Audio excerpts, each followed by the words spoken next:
It's the Jill of all trades, Michelle C, aka DJ Make a Move. She cute. Your host of Kandid Kisses TV, everywhere you need to be. And if you don't know by now, it's not your typical interview, y'all. Kandid Kisses blown away. Kandid Kisses TV for tomorrow today. Man, throw that auto-tune on that bitch. Have me sound like Teddy Payne. Hi, this is Kim Cole, and you are rocking with Kandid Kisses TV. It's your boy Talent, baby. Michelle and Kandid Kisses TV with my girl Michelle C. Don't take it personal.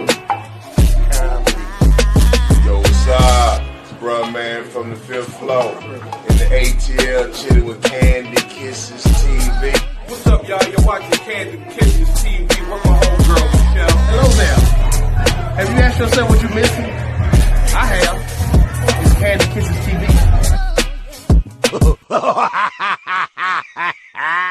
Hey guys, Leshaundra C here from Grown Ass Dating. Please follow our podcast at grownassdating.com. Listen to us on Anchor, Spotify, or Google Podcasts. Also follow us on Twitter, Instagram, Facebook at Grown Ass Dating. And I'm rocking with Michelle C and Kandid Kisses TV, and we're in the girls' locker room. All right.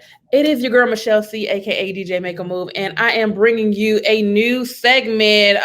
New shit. Okay. This is the girls' locker room where we talk about a little bit of everything from, why men ain't shit and, why women ain't shit either. Because at the same time, we both have issues. But today, the subject matter is, do nice guys really finish last? Now, before we even get into the topic, let me introduce my guest. This is one of my longtime friends, Miss Leshaundra. She also has a dope podcast. I'm going to let her go ahead and run off her resume real quick. Go on, do your thing. All right. Well, thank you. Well, first of all, Grown Ass Dating. Please follow the podcast, follow the website. We're on Instagram, Twitter, Facebook. But we have a dating podcast that talks a little bit about what it's like to date after you're 30 and in your 30s and beyond. So hope everybody can check it out when you get a chance. And I feel like this topic is meant for me. So thank you. Okay. Well, you know what? We can go ahead and get on into it. So Do it. Question of the day. Do you believe nice guys really finish last? I feel like nice guys finish. I think that's the story. Let's right there. I think they finish. That's what makes them nice guys. They make it to the finish line. But I think the answer to that is yes. I think good men finish last because I don't think it's just about being a nice guy. I think even nice guys have trigger points. So I think the short answer is yes. But there's a lot to unpack there. But what are your thoughts? Do you think they finish last? I think in the beginning they do. And what I mean by the beginning, like when you're dating in your youth, they tend to finish last simply because, they say we look for the bad guy. And I don't think it's necessarily we look for the bad guy, but I don't know any woman that doesn't want that guy that gets the attention. And normally the guy that gets the attention is the asshole. And then, there lies the problem. Well, and I think that depends on who you are. Like as a recovering asshole, personally, I try not to look for yet another asshole because those two wrongs don't make a right. And so, so I think I always look for a nice guy. I think I have for a long time kind of always wanted a nice guy to balance out my asshole ways. But I do think at the end of the day, like everybody wants a bad boy for a lot of other reasons, but nice guys can have a little bad in them too. So don't sleep on the nice men now. Yeah, you know what? I think like it's true that you say, because like I said, and see, my thing is I never necessarily looked for the bad guy because I feel like you don't know you're dealing with an asshole until you deal with the asshole. So it's like, and then if you have a level of asshole in your company, I mean, I'm not perfect, so I know I have my ways, but I don't start with let me be an asshole today. Like, I mean, I might finish that way, but That's fair. My asshole depends on you.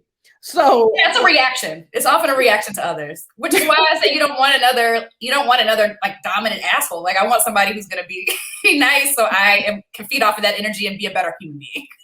I'm trying to be a better person. So yeah. I think that's a good thing. I don't know if I want to be, but I'm trying.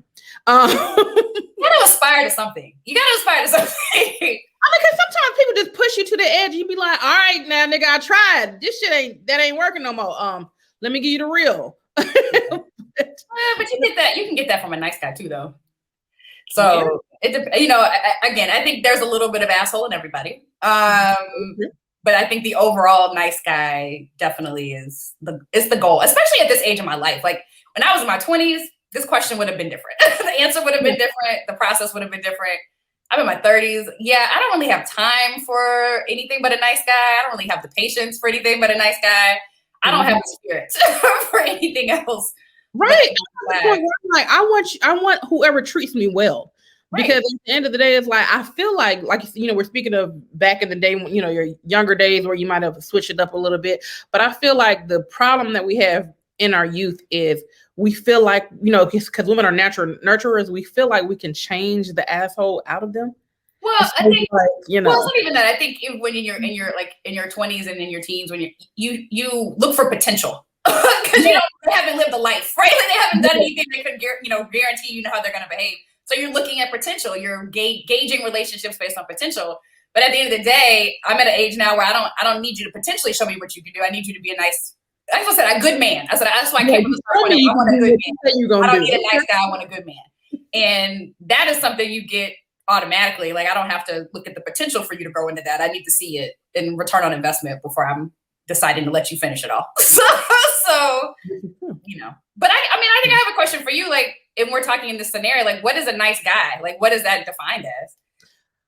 For me these days, I think a nice guy is the key word you said was people that finish. So a man of their word, number one, loyalty, be present, like do what you say you're gonna do. Truthful, honesty, like it's a lot of things that just, I'll put it this way, be a good person. Just be a natural, great human being. Stop, like everybody has flaws, but at the end of the day, it's like, do you have to always show me your flaws? I'm sick of broken people. Like, I don't want no more broken folk, nigga. Like, everybody got issues, but like, I don't want to see yours. Like, fix your issues and shit, and then come on to the room. Come to me healed. Definitely come to me healed. Come to me with some therapy behind you, because I've done the work. So I need you to have done the work before we start engaging in any kind of relationship. That's another thing, because people don't believe in, well, I don't want to say people, I will say people, generally, most people say Black people don't believe in therapy, but I feel like a lot of people don't believe in therapy.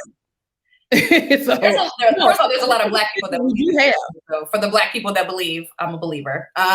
Speaking in the word for that. But I think there's so much stigma that comes with mental health, right? But when you think about all that we live through, not just as a people, but like as individuals, like you go through so much trauma in your life that you just need someone to help you through that. And at this point and again, this age of my life, like I can't, if you're not dealing with your unresolved issues, then that is an indicator of how you're going to be in a relationship. So you can't prioritize yourself enough to go to therapy or seek help however you seek help. Like then maybe that's not for you. Maybe therapy is not your way, but I think there's so much stigma with mental health that we don't talk about how to deal with it and how to deal with it in a healthy way in relationships. So, right. That's a whole nother kind of can of worms, but I think it's important, like you said, to come healed. I don't need you to be bringing your Louis Vuitton size luggage with you everywhere we go. I need you to be able to deal with that because I've gotten mine down to a carry-on, and I need you to do the same. So right, you got to work with me, and we need to do. I've already unpacked. Like I got a little bit left, but I've unpacked most of my stuff. So. Correct. So I'm not trying to have to set up a boutique. Like I don't want to do all that. You shouldn't have that much luggage. So I think that also kind of plays into people whether they're nice or not too. Like I think some nice guys are really just assholes that haven't dealt with trauma. So like, those are pieces too, because a lot of the things you described before you talked about being a good human being were things that anybody can do. Like at the end of your word, be where you're going to be, do what you say you're going to do, have loyalty and integrity. You can have those and still be a jerk. You can still be a dick. Like you can still be an idiot. Like all those things can still apply and you can still be considered an asshole. So I think, you were talking about character traits. Like you're looking for the things that make you a good person. And those are the things that make a nice guy. Like they lead with that. They lead with character. And so team player, like I'm so sick of the jealousy in relationships. People don't think jealousy happens in relationships, but it absolutely does. It's like, wait a minute. I thought if we're going to be in a relationship, the whole point was to get a teammate, not someone that I got to compete against. Like I'm not a nigga. If we on the same team, why I got to compete against you? I'm not. Some people don't know how to be on a team, so that's part of the problem. Ergo, we need to go ahead and go to therapy, learn the skill.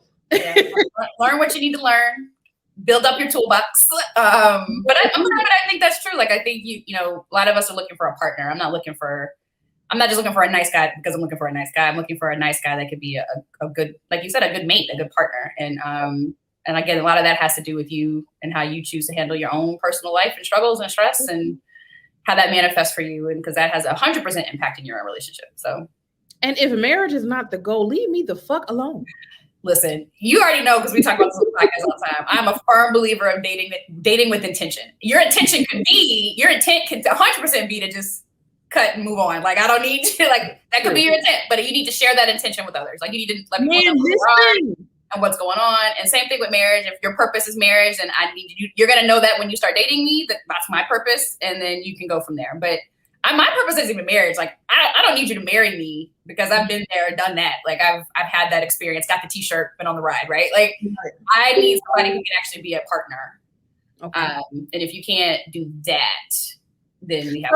Well, question then. Are you, I mean, because you've been there, done that, you know what you've experienced, what you do enjoy about marriage, you experience what you don't like about marriage. Absolutely. But, would you be afraid to do it again? No.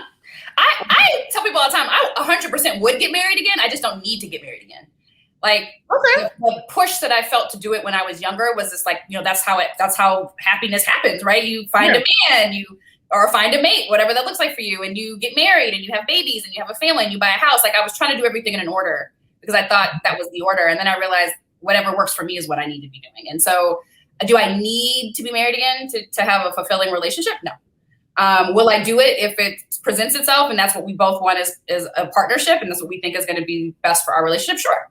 I loved my wedding. I tell you, I love my wedding. Oh, I ain't gonna lie, I did too. That gumbo was on point. But that was enough, right? And that was enough to make me want to get married again. But the real thing about marriage is that everything happens after the wedding. It's everything that happens in a marriage, and I'm willing to do that in a relationship. I don't have to have a marriage to do it, and I think that's the difference. But yeah, I'm not afraid of that.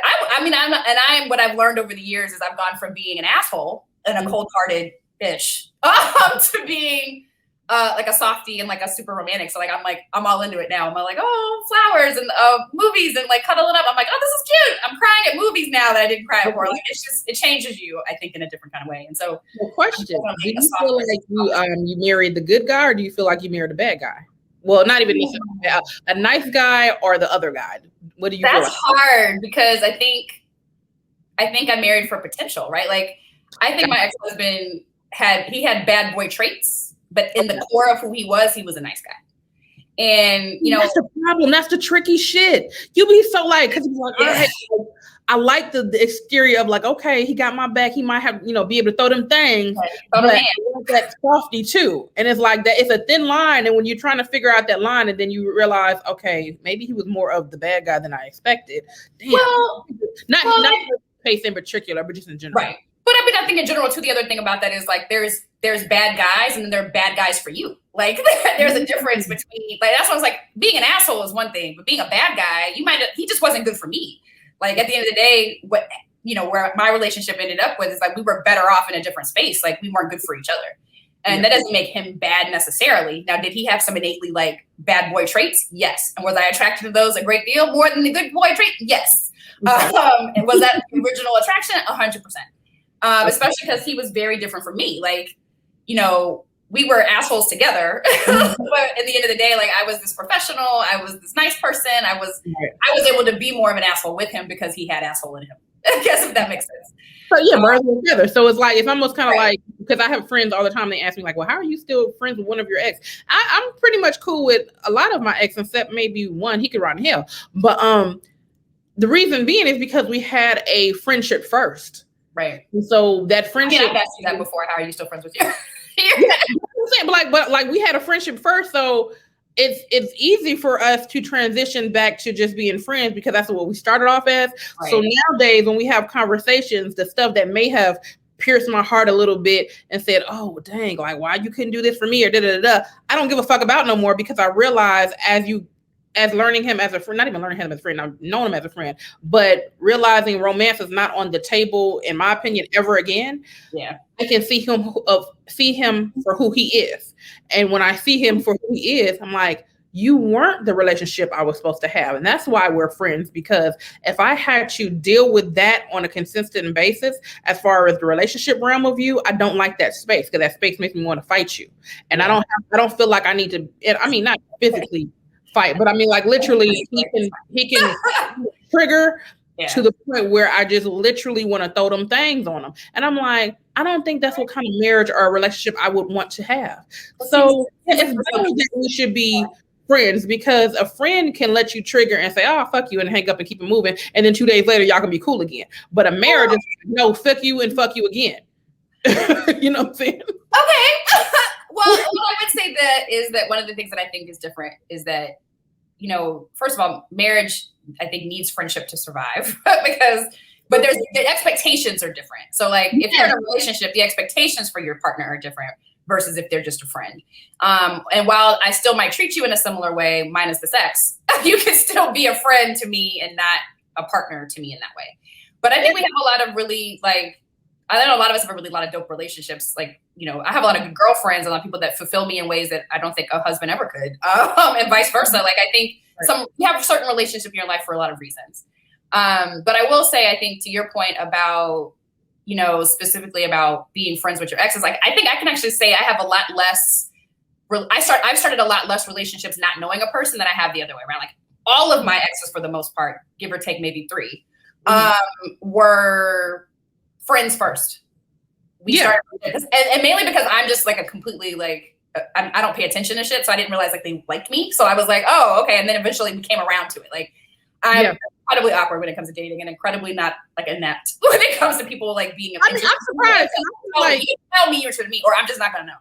See, I'm surprised. I feel like you're good at the flirting type. Like, I'm the same way. I'm the type, like, if people put me in the homegirl type of position, I'm okay with it. It's normally where I am. And it's not necessarily because I want to be, but I'm not that type of girl that just goes out and like intentionally flirts with you. Now, I know how to flirt back once you show me your interest, but if you don't tell me that you're interested, I'm just like, whatever. And I keep it moving. Well, and for that very reason is why I started off a lot of my relationships with friends, because I knew who you were and I got to see you in that way. And then you had to change, like, you changed my mind in some way about that. Oh, like, we're going to pursue something. Right. And I think that same is very true with my ex-husband. Like, we started off as friends before we were anything, but I didn't have the intention that he did coming in.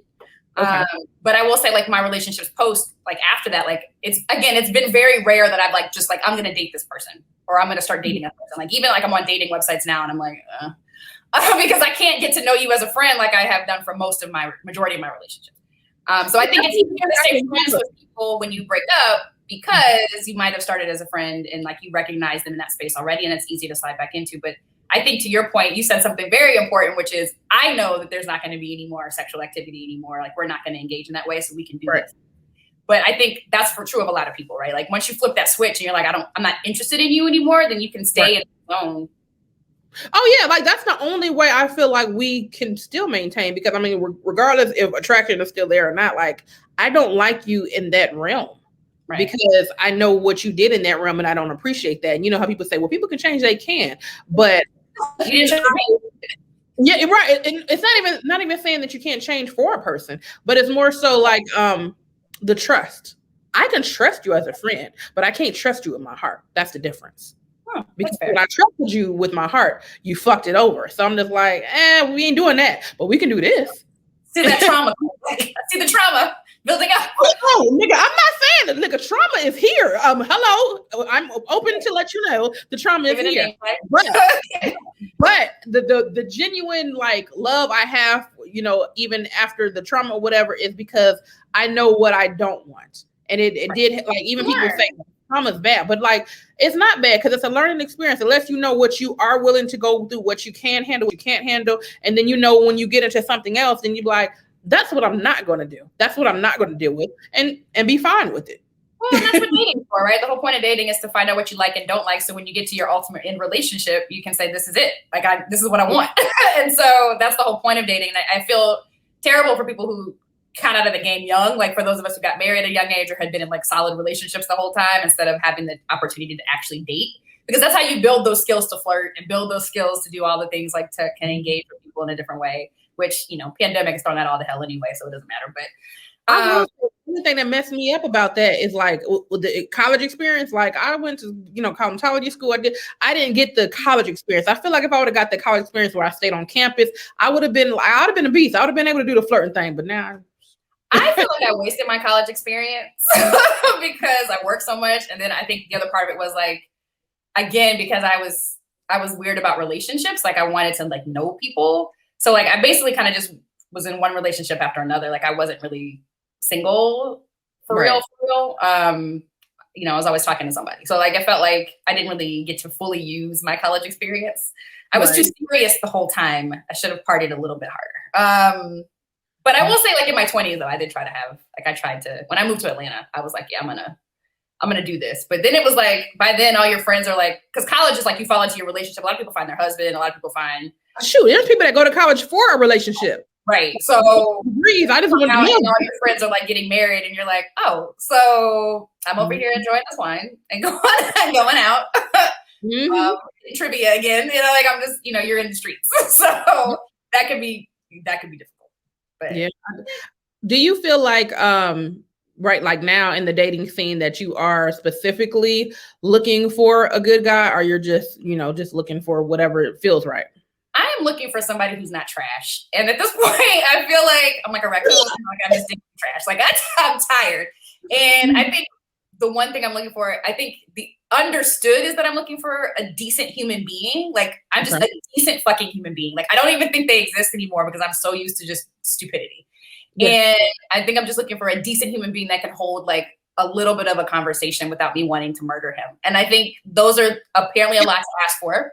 That's fine.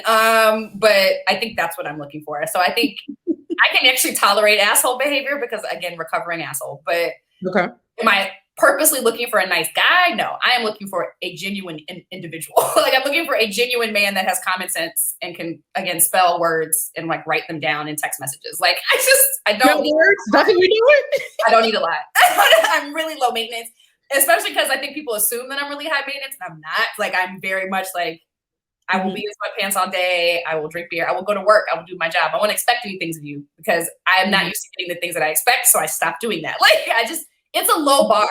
It's messed up because I feel like people categorize you as that, like because you're well spoken. You know how to like say all your words. I'm sorry.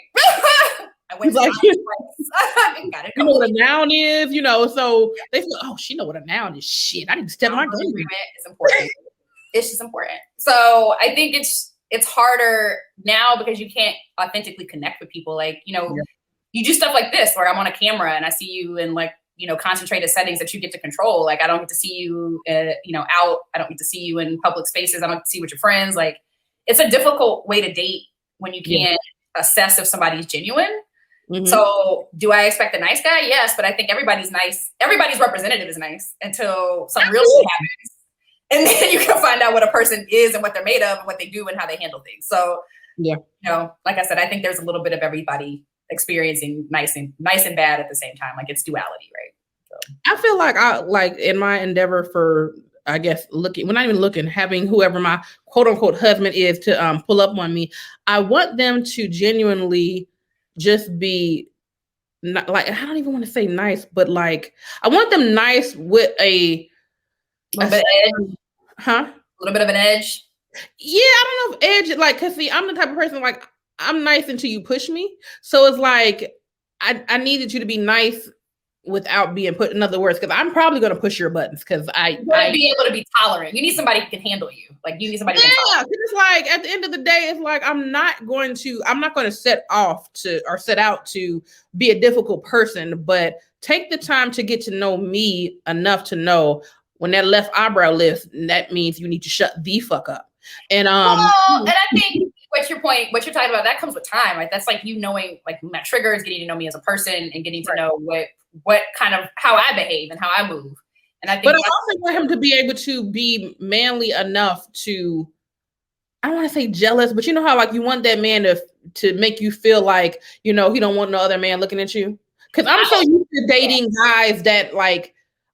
There's only been maybe one that I'm like, I don't care who look at you, but I'm used to. Okay. I'm used to having guys. Because you know how you had that one nigga that wear you down like they Urkel, they be like, I'm wearing you down. I'm like, nigga, I gave you a try. You lucky I did, and this is what you did with it. But okay, moving on. Yes. But what happens is I want them to not necessarily be a jealous individual, but be able to claim me and protect me where it doesn't feel like I'm making you do it. Like it should be just. I like to call that masculine energy. You like masculine energy. I like a man's man. I'm like that too. I don't need you to be like fighting people for me, although it is much appreciated. I will never put you in a circumstance where you have to, so it's not something we have to test.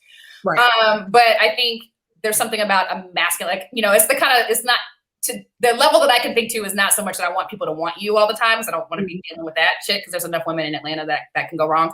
Right. But I want a man that can like grill and like fix cars and like build shit. I like masculine, or like somebody that I know if I was in trouble, I could call you and you would handle business. Exactly. You know how to hit a target. So just a good guy, like a good man's man. I think, and I've dated both. I like what I like to call like an educated thug. So somebody who has a little gangsta in them, but is like, I can take you to like art galleries and openings at my job and like let you meet my coworkers and be in like work parties and things like that. So, and I think for me, I had a very professional environment that I worked in. So I was always looking for somebody who could be in a chameleon, if you will. But I think the downside about that is usually when you find guys like that, they are chameleons in a lot of other spaces. You don't necessarily get the authentic them, and you don't know if you got a whole second family. I don't want you to be that good at life. I need you to find the middle ground and support me in a little bit of a educated gangster way. So yeah, I get what you're saying. And I mean, I want somebody that know what a passport is. Like, I mean, come on. Ooh, I don't just know what it is. Have one and have stamps in it. Because like, now, granted, I have a passport and I have not gone at like a lot of places. I mean, we can't pandemic. I haven't gone in a lot of places recently, but I at least know what it is. I at least own one. I travel a lot. So for me, like, I can't, like, our first trip can't be your first trip out the country. Like, I'm not ready for that. I don't want you to have those kinds of firsts with me. So I can kind of deal with that to a degree, because I've traveled a lot when I was younger because I had to, because my mom was a flight attendant. But as an adult, like, I haven't traveled the places that I feel like I want to. So I would be okay with traveling and we can both experience it together. But I want you to at least have your stuff together. Like, don't be like, oh, where I get a passport from? Like, no, at least, come on, have that. A little worldly. Would be nice. I mean, for me, travel is a big deal, and it's more so not because I don't think I can. I'm perfectly okay with you not traveling and then us experiencing that together. The problem with one of us being more seasoned than the other is that one of us is going to do all the work, and so like then I'm going to be organizing our trip, and I'm going to be making sure passports are together. I'm not trying to do all that. Like, you take care of you. I'm gonna meet me at the airport, and we can ride out together. But I love traveling people. I think travel is actually the best way to find out if a nice guy is really a nice guy. Because a lot of women, we don't do that well. We don't travel well. And for those of us who do, or who like it and have chill about it, like, everything goes wrong in some cases. And sometimes you always have something that's a mess. And so like how people react in those situations tells you a lot about who they are. And so I love traveling with people that I've been dating, because then I'm like, oh, okay, I'm gonna see what you about. Like, are you a sit around the house kind of guy when we go to travel? Or are you like a venture man? You want to be all up in, parasailing and all up on the jet skis and all that stuff. Like, I want to know so I can know how compatible we are. And then when shit pops off, I need to know how you gonna handle it. I need to make sure you're paying for all these excursions, because I don't want you to just be like, yeah, let's do this, and be like, so you got your money? You'd be like, okay. Yeah, check please. that was fun, but you got to be able to do it. And I think also you get to find out financially how people are. Like, some people, if you can't travel where I want to go, then we might have to talk about your finances. Like, yeah, if the closest to travel you got is within the domestic U.S., then we might have to talk about it too. Like, what does that look like? And I think any of us who've ever planned a trip with anybody, even our friends, like, how much stress goes into that. So if you can put that work in your relationship, then I say more power to you. Man, listen, I'm traveling like what. I'm not gonna lie. I'm extremely cheap when it comes to traveling with a certain, like, I'm not gonna lie. Like, I want to make sure we're comfortable in the hotel and stuff like that. But I just don't feel like I should just go to a foreign country and spend all my money. Like, but I feel like that's the best way to do it, because it's a memory. Like, so for me, like, I'm the other way. I'm like, all right, I have like some travel rules. Like, I don't like to stay in the same like city the whole time. Like I need to be able to explore. I need to be able to do some day trips, some excursions. I don't like to eat in the same restaurant. No. I'll spend on stuff like that. But I like local fare. Like I only I spend money on food. I'll do stuff like that. I mean, when I say spend unnecessary money, you know how people go to places, whatever. Let's go to the malls and make sure we buy all this unnecessary stuff here. And I'm like, I bring it back. That's expensive. Not bringing shit back, nigga. The experience is going to be here and it's going to stay here. So no, I'm good. Yeah, I mean, I like to spend on. I mean, it's about memories, right? It's the memories, and like I think the thing I just most recently started is like I go places and get tattoos. So I got a couple of tattoos in foreign countries that are like really important, so I can have like a permanent capture of that memory, which can be expensive. They're not really all big, so it was fine. But like I like to do those kinds of things, so I have a full experience. Now, were you nervous about like the cleanliness of the different countries getting these tattoos? No, I'm not. You think I'm in third world countries getting tattoos? No, man. What the hell? I'm like, you know what? I don't like the way you clean your needles. So if you don't pull it out of a bag, if you're not pulling it out of a sterile bag set, then you're not gonna be touching me no way. So that's not a thing I had to worry about. But no, I mean, I got most of them in really, I think, European, like, you know, they were great countries. I mean, they were like Italy. Like I was in places where they've been doing that a lot longer than we have. So I would imagine it's in a better spot. But I wasn't nervous at all about that kind of stuff. I was nervous about traveling back because I think I realized like I would always get it towards the end of a trip. And so depending on where it was, it can be uncomfortable when you're flying and like having to keep it clean. And like, you know, having to put your like apply your like ointment and stuff like that. So I've been trying to do better about like how I time them, or I time them like right when I get back and I get something to commemorate the trip when I return. But yeah, I was never about that. But I will say, like, you know, don't get something that's gonna get, if you're going to a beach, like recognize you gotta get in the water, and at some point you're not gonna be able to because you have a new tattoo.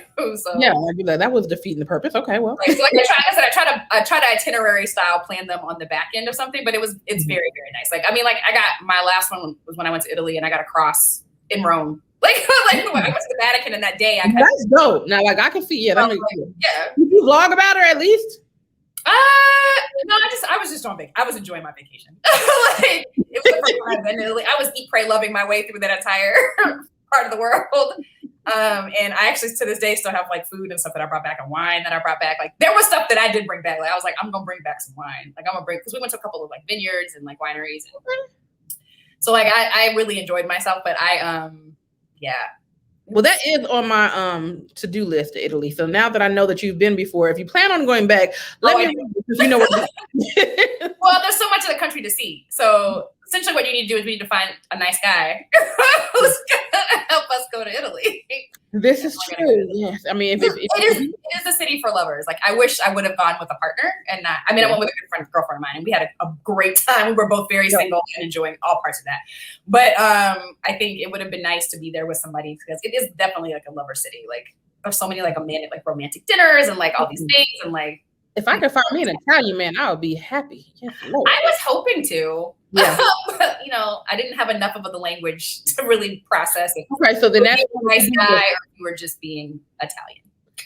That's on the to-do list. We need to do Rosetta Stone, Italy language or whatever the fuck. And a whole other place when you said the to-do list. That's an Italian. That's what I'm saying. Yeah, and that's on my to-do list. But no, we put that on the to-do list so then the next time we visit, we can learn the language enough so we can get us an Italian man. That's fair. That's fair. Well, this has been the first episode, and we have other episodes coming. This is the first one, so we did record it, but we will plan to go live for the other one, so we can get y'all to join in the conversation. So we're going to be Fridays, 2:30 p.m. Eastern Standard Time every week. And this is our first time. So again, we want to thank everybody that watched, tuned in. Please like, comment, subscribe. It's absolutely free. It ain't going to cost you nothing. And leave your comment. Let us know what you thought. And if you have any topics you want to cover and discuss, we'll let you pull in on the next episode that's live because we can actually tap you in. So we will see you next time. And wait, before we go, make sure you follow Leshaundra and let them know about your stuff again.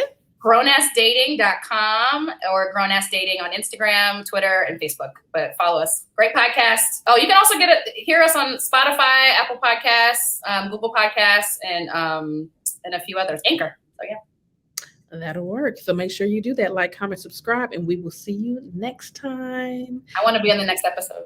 I feel like I should be in the locker room forever. Kandid Kisses TV is sponsored by Kissable Lips Cosmetics. You can be kissed without kissable lips. Shop Kissable Lips Cosmetics today.